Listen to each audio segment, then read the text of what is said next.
Shalom, queridos, a paz do Senhor Jesus. Sejam todos bem-vindos ao canal Impacto com a Palavra, com o seu amigo Bispo Andreu Costa. Este não é apenas um canal religioso.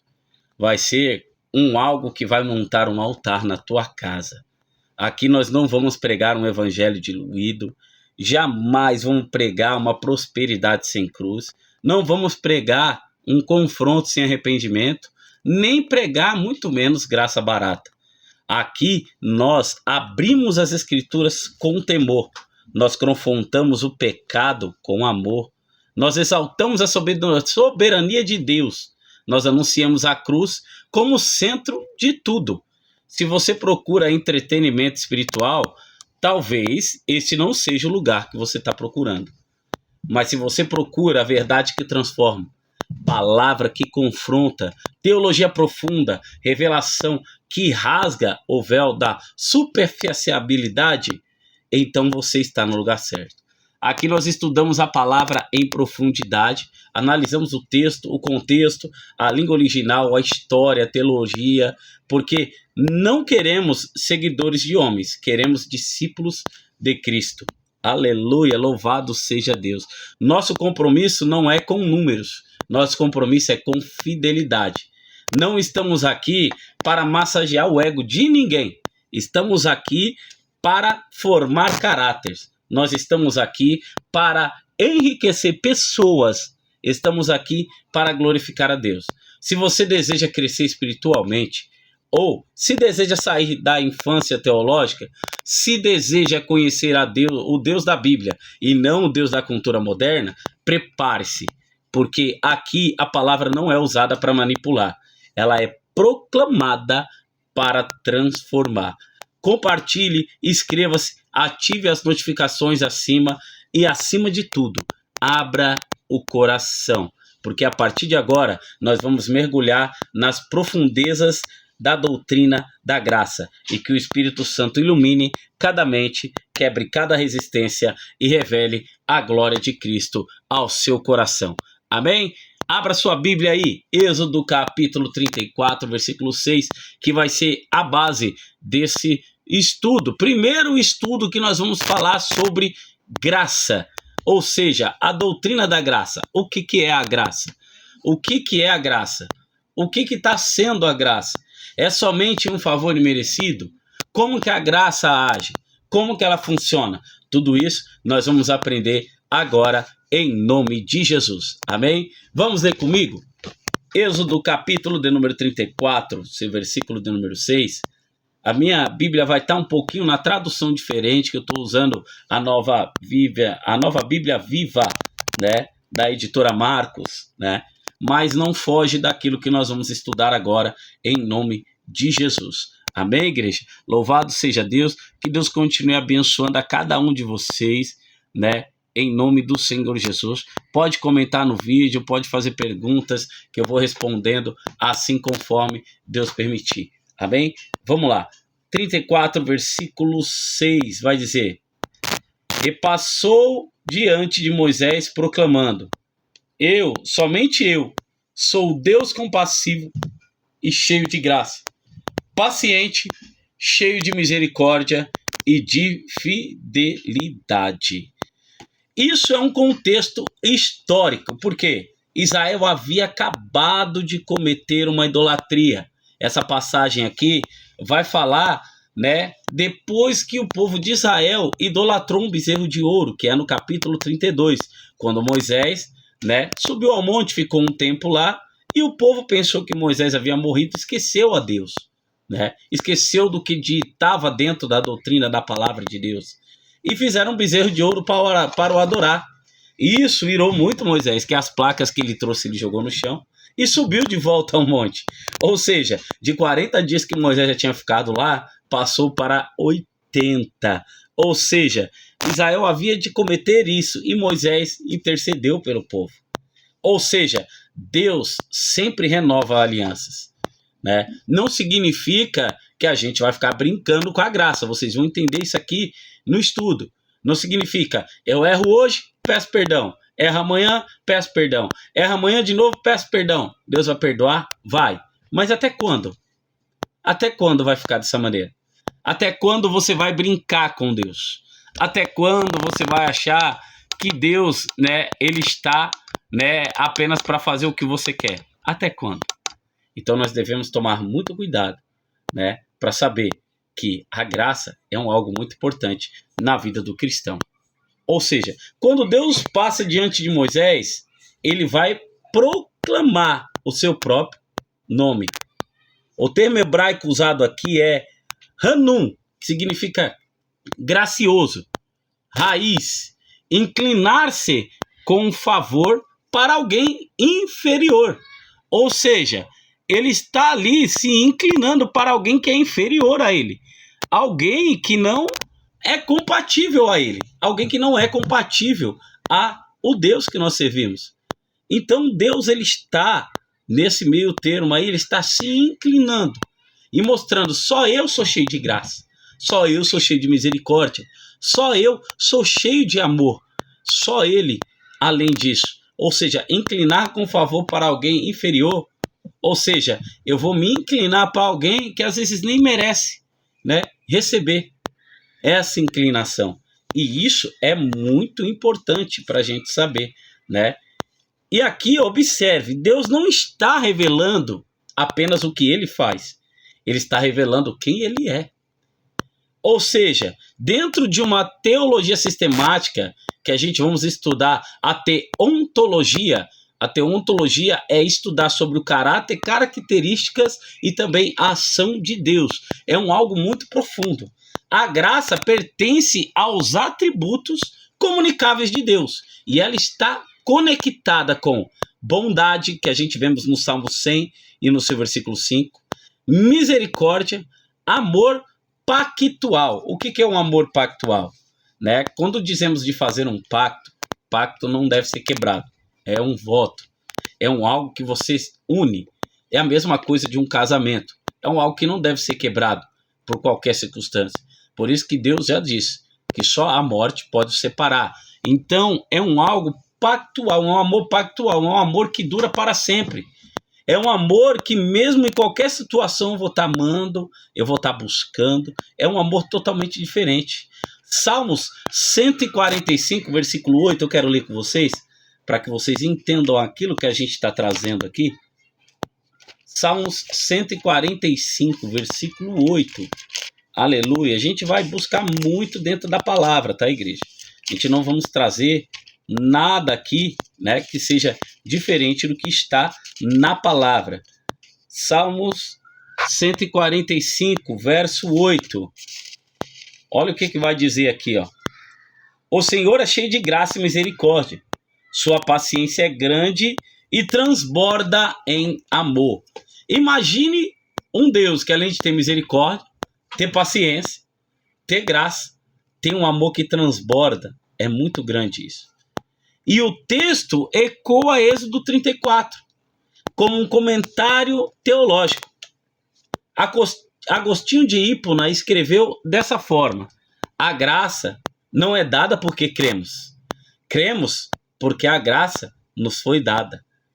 Olha que forte isso daqui. A graça não é dada porque a gente está crendo. A graça é dada porque foi dada porque nós cremos. Cremos porque ela nos foi dada. Não é porque ela já existia e nós criamos. Nós só cremos porque ela nos foi dada. Se não houvesse a graça, nós acreditaríamos? Ou seja, ele entendeu que a graça antecede o mérito humano. Ou seja, nós não recebemos a graça por uma luta. Nós não recebemos a graça porque nós merecemos. Nós recebemos a graça sem merecer. Por isso que se torna um favor imerecido. Se torna um favor, né, totalmente fora daquilo que a gente, né, estamos pensando. Eu não conquistei a graça, eu não busquei a graça, eu não lutei pela graça. Ela foi me dada sem eu merecer. Isso é muito importante da gente entender. Porque a graça, ela não começou na cruz. Ela estava no coração de Deus antes da criação. Porque lembra o que fala no livro de Apocalipse, se eu não me engano, no capítulo 20, eu não vou me lembrar do versículo agora, mas diz que o Cordeiro ele foi morto antes da fundação do mundo. Muitas pessoas pensam que quando o homem pecou, por que Deus não impediu? Se Deus já sabia, por que ele teve que dar Jesus para morrer? Então, isso já tinha tudo planejado.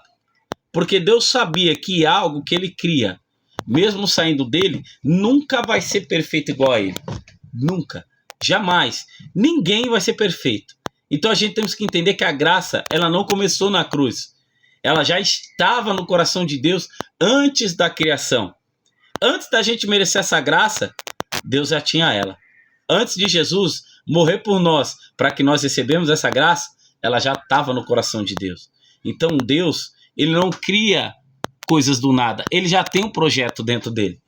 Por isso que, se a gente formos levar um pouquinho lá no capítulo de Gênesis, quando ele diz, haja luz e houve luz, né? Haja ervas, houve ervas, haja separação entre as águas, isso já havia sido criado dentro de Deus.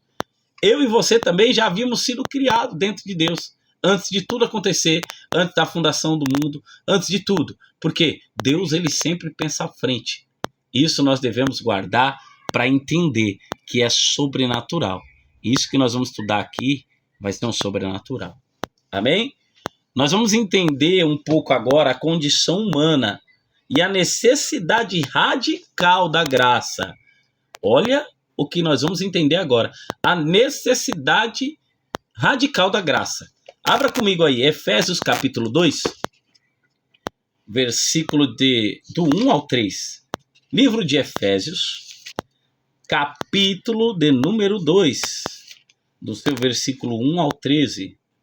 Efésios fica ali bem próximo de Romanos, né? Coríntios, depois do livro de Gálatas, e aí vem Efésios. Efésios, capítulo de número 2, seu versículo 1 ao 3, olha o que diz.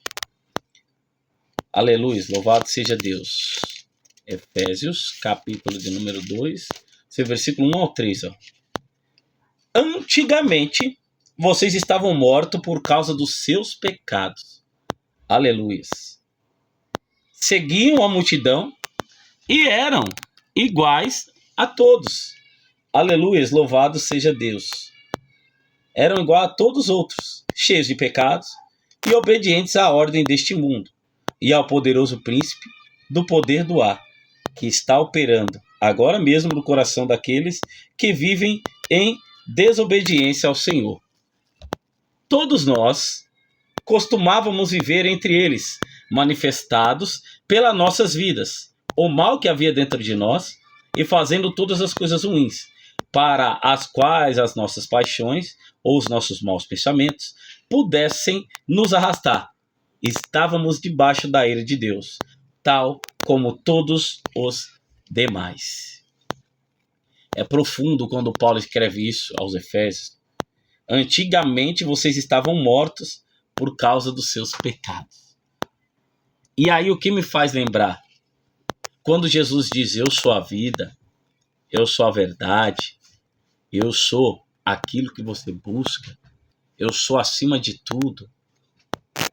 A gente vemos que fora de Cristo, fora dele, nós já estamos mortos. Quando Jesus fala da segunda morte, não é apenas uma morte carnal, não é apenas uma morte quando a gente perde, né? Infelizmente, a gente perde, né, a nossa vida aqui na terra, a vida terrena. Mas e depois? Às vezes, essa segunda morte que Jesus fala, ela já começa aqui, quando eu estou morto espiritualmente.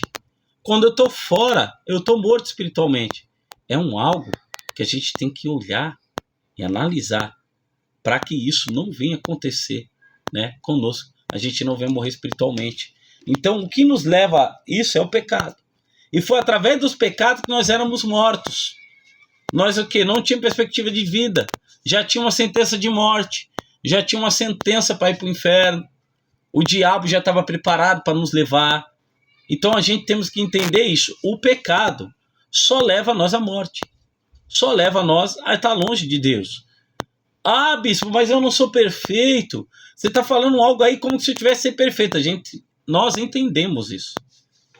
Mas acontece assim, um pecado que você cometeu e sabe que não pode cometer, por que comete de novo? O homem é falho, mas a gente não podemos cometer o mesmo pecado se a gente já se arrependemos. E quando tem arrependimento, é mudança de direção. É aí que entra a graça.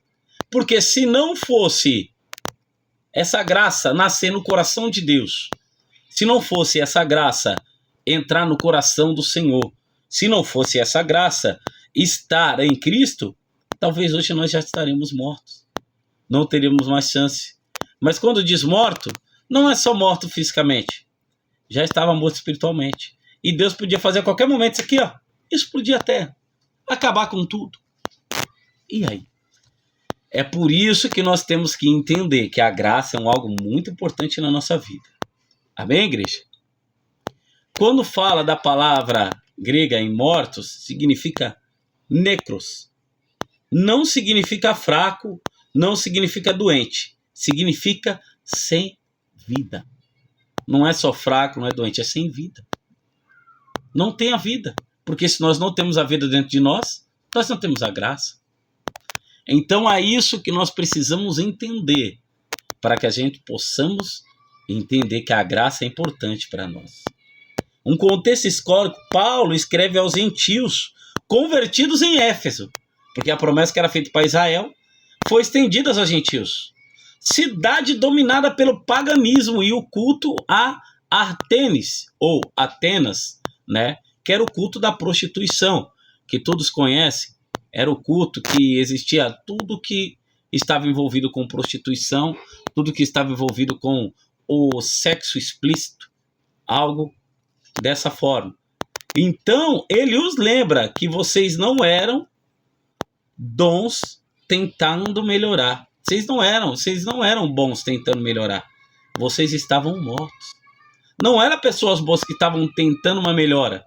Porque a escolha que eles estavam fazendo não estava trazendo melhora para a vida deles. Ou seja, eles já estavam mortos. Dentro da teologia, a doutrina da depravação total não significa que o homem é tão mau quanto poderia ser, mas que o pecado afetou todas as dimensões. Ou seja, não significa que o homem é tão mau como deveria ser, mas o pecado ele afeta todas as dimensões. E isso faz com que o homem viva sem vida, viva sem graça, viva sem Deus. E ele estando sem Deus, o que ele vai fazer? O que o diabo gosta: roubar, matar, destruir. É isso que acontece, né?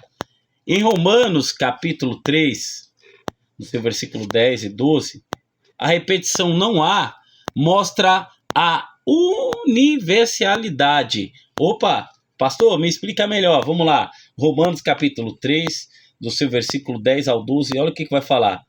Como afirmam as escrituras, ninguém é justo, nenhum sequer. Ninguém jamais seguiu realmente as verdades de Deus, nem mesmo desejou verdadeiramente fazê-lo. Todos se desviaram, todos caíram no erro. Não há ninguém que faça o bem, nenhum sequer. Não há. Ou seja, Paulo está deixando bem claro para os humanos e também para nós nos dias de hoje, que não há ninguém que faça aquilo conforme tem que ser. Porque as próprias escrituras afirmam, ninguém é justo, nenhum sequer. Ninguém é justo. Ninguém. Ninguém pode se julgar melhor que ninguém. Ninguém jamais seguiu realmente as veredas de Deus. Nem mesmo desejou verdadeiramente fazê-lo. Todos se desviaram, todos caíram no erro. Não há ninguém que faça o bem, nenhum sequer. Então não adianta a gente achar que faz. Ah, eu faço, pastor. O senhor não conhece meu coração? Não há nenhum justo sequer. Porque se houvesse, Jesus não teria descido da glória. Porque Deus tentou com Abraão, tentou com Isaac, tentou com Jacó, tentou com Moisés, tentou com Elias, tentou com vários outros. E nenhum deles foram justos. Todos os homens que tem na Bíblia, mesmo sendo usados por Deus, foram pecadores. Tiveram algo pecaminoso que atrapalharam o seu ministério. Martim Lutero, ele afirma uma coisa aqui: a vontade humana é cativa. Sem graça, não há liberdade espiritual. Isso confronta o humanismo moderno. Por quê? Hoje em dia, muitos dizem assim, é só vir para a igreja que está tudo certo. É só vitória. Você vai ficar rico. Deus vai te dar dinheiro, Deus vai te dar casa, Deus vai te dar isso, vai te dar aquilo. Mas isso não é graça. Do que adianta eu ter todas as riquezas na terra se eu não tenho a graça? Do que adianta eu ter tudo na terra se eu não tenho a graça? Se eu não tenho o amor de Deus? Se eu não tenho a palavra de Deus? Se eu não tenho a unção de Deus? Do que adianta? Do que vai adiantar? Não vai adiantar de nada. Uma frase forte para isso. Se a graça depende da decisão humana, então o homem é o salvador de si mesmo. Você entende aí? Se a graça dependesse da minha decisão, então eu salvaria a mim mesmo. Só que a graça não depende de mim. A graça não é uma decisão minha. A graça foi uma decisão dele. A graça cresceu no coração dele. A graça vem dele. Então não adianta eu pensar que a graça foi eu que conquistei, eu que faço, eu decidi, agora eu estou na graça, não. A graça só veio porque ele quis. A graça só veio porque ele permitiu. Então se hoje nós temos a graça, nós temos que entender que isso é importante de nós mantermos ela. Porque se nós não temos graça, já não temos mais vida. Amém? Vamos entender a graça como uma iniciativa soberana agora? Quando diz soberana, dono de todo poder. Lá em Efésios, que nós já estávamos lendo, capítulo 2, nós vamos ler agora o versículo 4 e o 5. Efésios, capítulo 2, nós vamos ler o versículo 4 e 5 agora, que vai dizer assim, Deus, porém, é tão rico em misericórdia, ele nos amou tanto, que embora estivéssemos espiritualmente mortos e condenados pelos nossos pecados, aleluia, ele nos deu vida juntamente com Cristo. Somente pela graça imerecida é que nós fomos salvos. Vou ler de novo para você entender? Deus, porém, é tão rico em misericórdia, ele nos amou tanto, que embora nós estivéssemos espiritualmente mortos e condenados pelos nossos pecados, ele nos deu vida juntamente com Cristo. Somente pela graça imerecida é que nós fomos salvos. Olha que profundo isso daqui, Mas Deus. Essa expressão muda a história da humanidade. Mas Deus. Porque senão estava escrito aqui, mas o homem tomou atitude, mas o homem fez isso. Não, mas Deus. Essa é uma expressão que muda a história da humanidade. A palavra grega graça, que vai falar charis, significa favor imerecido, benevolência ativa. É algo profundo nisso, muito algo profundo. O verbo vivificou, citoplesenes, em grego, indica ação conjunta com Cristo. O verbo vivificou.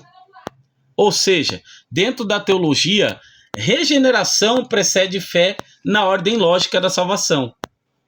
Ou seja, regeneração procede fé na lógica da salvação.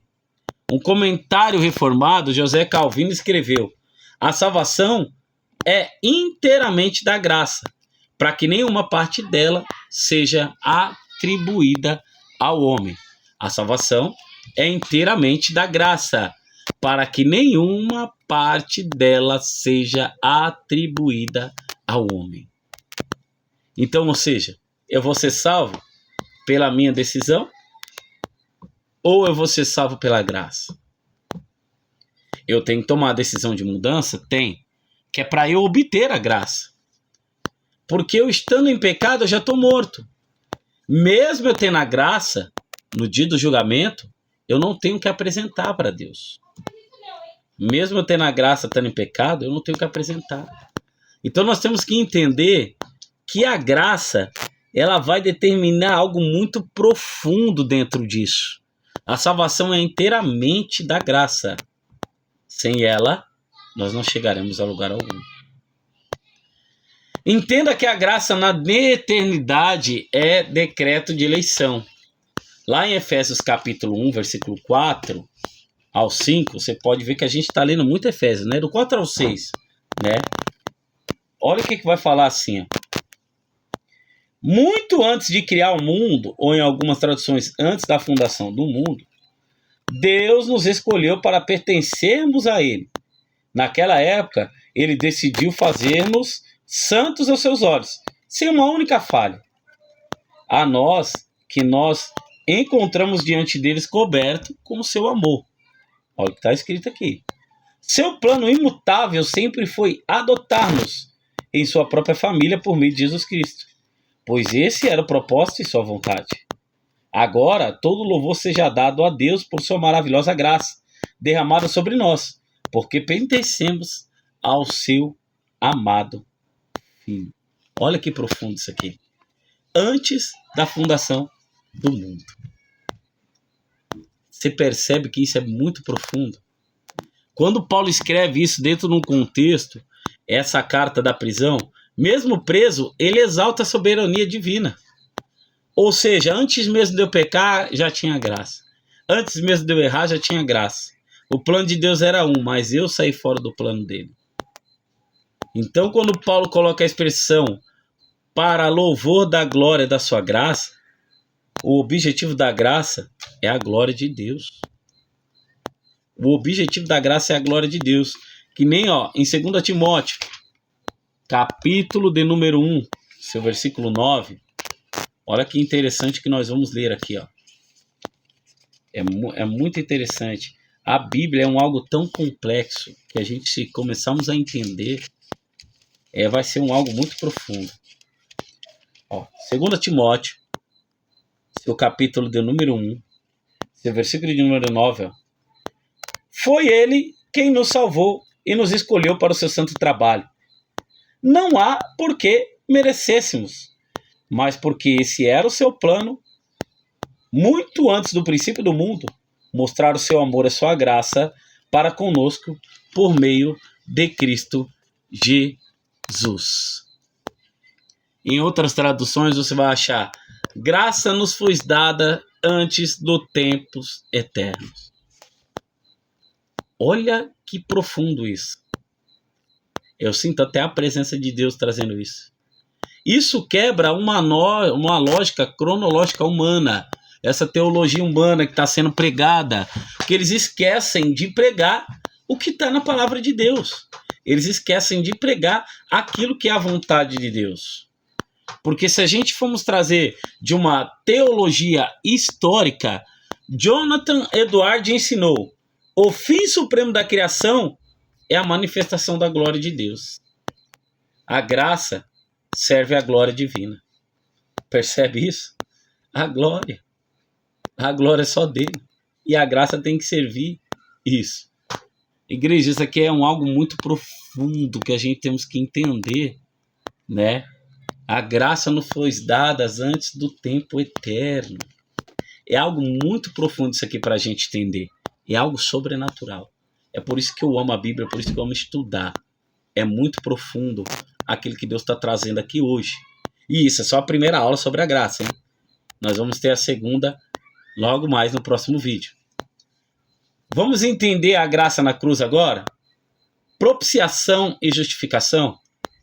Lá em Romanos, capítulo de número 3. Romanos, capítulo de número 3, versículo 25 e 26. Vocês vão ver usando muito a Bíblia, tá, igreja? A gente pode até usar alguns comentários de alguns teólogos assim, mas a gente vai usar bastante a Bíblia, tá? A Bíblia é o canal para tudo isso, tá bom? Olha o que vai falar lá. Romanos, capítulo 3, do seu versículo 25 e 26, vai dizer assim: aleluias. Deus foi quem enviou Cristo Jesus para levar o castigo pelos nossos pecados e assim pôr o fim à ira de Deus contra nós. Ele usou o seu sangue para, mediante a fé, nos salvar da sua ira. Olha como isso aqui é profundo, igreja. Presta bem atenção. Deste modo, ele foi justo, mesmo não tendo castigado aqueles que pecaram em tempos passados. Isso porque aguardava a chegada do dia quando o Cristo viria e apagaria os pecados anteriormente cometidos. Agora, no tempo presente, ele demonstrou a sua justiça e pode receber pecadores do mesmo modo, porque Jesus tirou os pecados deles, ele é justo e justificador daqueles que têm fé em Jesus. Olha que profundo isso daqui. Olha que profundo. Um termo ligado ao propiciatório da Arca da Aliança. Palavra grega hastelon significa propiciação. Dentro desse contexto histórico, Paulo escreve a cristãos em Roma sob tensão política crescente, e ele mostra que o evangelho não é uma filosofia, é a solução jurídica para os pecados. Olha que interessante, porque Deus ele vai permanecer justo e também vai ser o justificador, né? Em 2 Coríntios capítulo 5, versículo de número 21, olha que profundo isso aqui, ó. 2 Coríntios capítulo 5, versículo de número 21. Vamos ver aqui. A Bíblia é interessante demais, né, meus irmãos? Você vê como um texto ele vai ligar a outro, um texto vai trazer o outro. 2 Coríntios capítulo 5, versículo 21. Olha o que vai dizer aqui na palavra de Deus. Aleluias. Vai dizer desta maneira: aquele que não conheceu pecado, ele o fez pecado por nós, para que nele nos tornássemos justiça de Deus. Uma dupla imputação. Anselmo de Catúria, um comentário histórico, escreveu em Cur Deus Homes, era necessário que o próprio Deus satisfazesse aquilo que o homem não podia fazer. Olha que tremendo isso. Porque a única coisa que o homem pôde fazer foi desobedecer e pecar. Mas só Deus poderia fazer a questão de morrer, pagar o sangue, para sanar a própria ira dele e para hoje a gente ter a graça. Você percebe como isso aqui é profundo? É algo tremendo. Isso aqui ó, você não vai achar nos contos da carochinha que você está achando aí em alguns vídeos do YouTube. E alguns pregadores aí que eu não vou citar nome por questão, né, de política do YouTube. Eu não vou citar nome, não vou apontar ninguém, né, até por questões de direitos, né, de imagem e identidade. Mas se você for enxergar, você vai ver isso. Você vai ver que eles não pregam aquilo que a Bíblia realmente quer te ensinar. Eles não querem pregar o que é profundo dentro disso. Deus ele só fez aquilo que o homem não podia fazer. Então a graça teve que custar sangue. E se Deus derramasse o sangue do homem? Você percebe, né, a carnificina que seria? A cruz não foi teatro emocional, foi um tribunal cósmico. Você entende o que é isso, igreja? Porque eu vejo muita gente se emocionando com a cena. Ai, eu não consigo assistir. Coisas que o homem criaram aqui, hein? Cenas aqui que chegam mais perto, que nem o filme Paixão de Cristo, né? Aquele Cristo Ressurreto, que fala muito, né, sobre a crucificação de Cristo, mostra um pouco do que foi o sofrimento de Cristo e nem chega perto do que aquilo que ele sofreu. Então você imagina isso, não é só um teatro emocional. É um tribunal cósmico. O que é um tribunal cósmico? É um tribunal que está sendo usado para poder pagar o preço por alguém. Agora você imagina, Cristo não conheceu pecado e teve que pagar um pecado por mim e por você. É profundo demais isso aqui, igreja. Isso aqui é muito profundo. É por isso que eu disse que esse canal não é para massagear o ego de ninguém. É para te ensinar e você formar, você ter um caráter espiritual. Às vezes você não tem condições de estudar uma teologia, você não tem condições de pagar um curso. Aqui neste canal aqui você vai aprender muita coisa, né? Neste canal aqui você vai aprender muito. Tem muitos assuntos que a gente vai fazer. E a gente também vai aceitar os comentários. Você pode comentar qual assunto você quer que a gente fala, sobre o que você tem mais dúvida. E eu vou estar ali filtrando todos esses comentários, eu vou procurar ali atender ao pedido de todos, né? Não esquece de comentar, né? Faça seu comentário, quiser acrescentar algo, quiser falar algo também, vai ser bem-vindo. Eu vou responder aos comentários conforme assim eu tiver tempo, mas eu vou procurar responder a todos. E o importante é que você também fale aquilo que você quer, né, entender dentro da palavra de Deus. Amém? Eu mesmo, se eu não souber tudo, é por isso que eu vou continuar estudando, né, para poder ensinar. E aquilo que eu não souber, a gente vai procurar fundamentos, vai filtrar, vai procurar, vai sanar dúvidas e pedir ajuda para o Espírito Santo para que a gente possa também sanar essa dívida juntos. Amém? Vamos lá? Entender que a graça é a transformação da santificação, tá? Esse vai ser o último tópico que a gente vai fazer nessa primeira lição sobre a graça de hoje, tá bom? Graça é transformação e santificação. Ou seja, em Tito capítulo 2, seu versículo 11 e 12. Tito capítulo 2, seu versículo 11 e 12. Vamos ver o que está escrito aqui. Tito capítulo 2, versículo 11 e 12. Tito fica ali depois do livro de Timóteo, né? Depois do livro de Timóteo vem o livro de Tito. Capítulo 2, versículo 11 e 12. Olha o que vai dizer aqui. Porque o dom gratuito da salvação eterna agora está sendo oferecido a todos. E junto com esse dom, vem a compreensão de que Deus quer que nós voltemos da vida ímpia e dos prazeres pecaminosos para uma vida correta no temor de Deus. Aleluias, não era presente. Aleluias, não era um presente aguardado. Era algo que nós nem aguardávamos.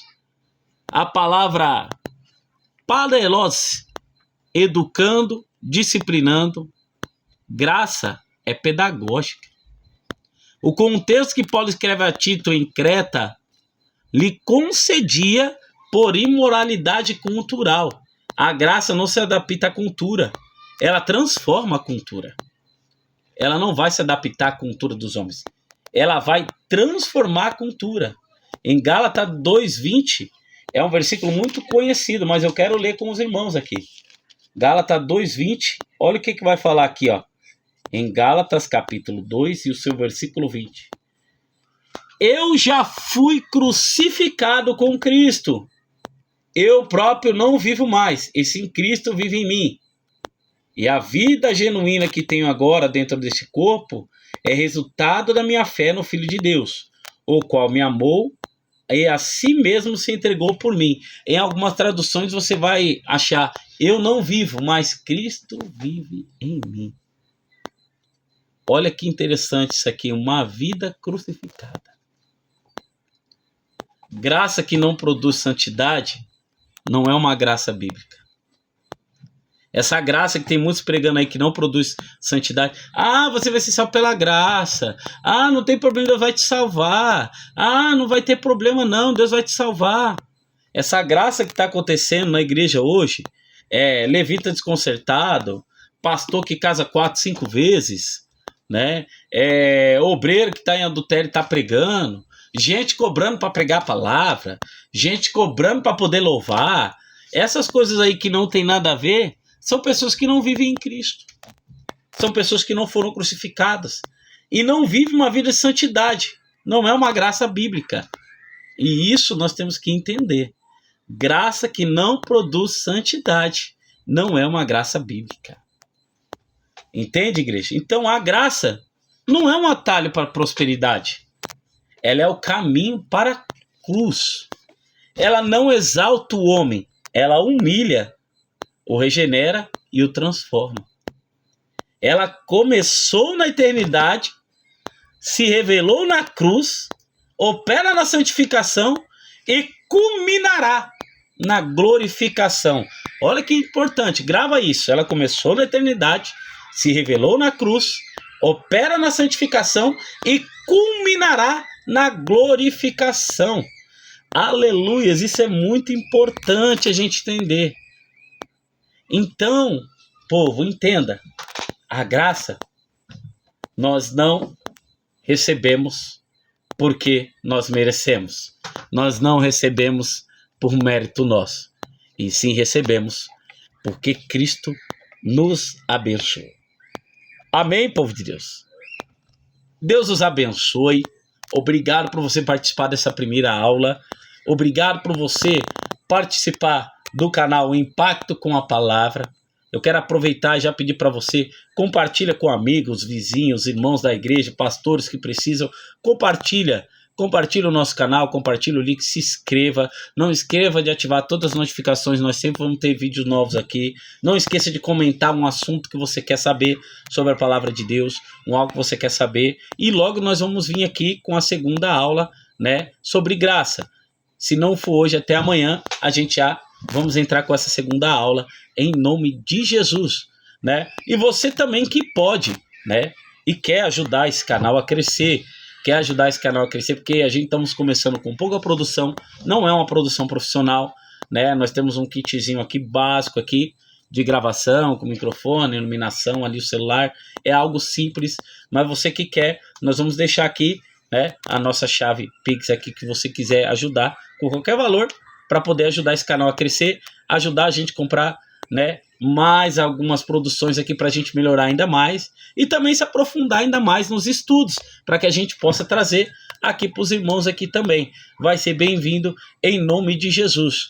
Deus os abençoe, fique com Deus, né? Que a graça do Senhor Jesus seja sobre a sua casa, sua família, sobre os seus projetos, que esse estudo possa edificar a sua vida e a partir de hoje você possa entender já melhor o que é a graça. E não deixe de dar o like no nosso vídeo também, para que a gente possa continuar postando vídeos e alcançar mais pessoas, e o YouTube ajude a gente a alcançar muitas pessoas até de outros países, em nome de Jesus. Deus os abençoe, fique com Deus e até o próximo vídeo. Tchau, tchau!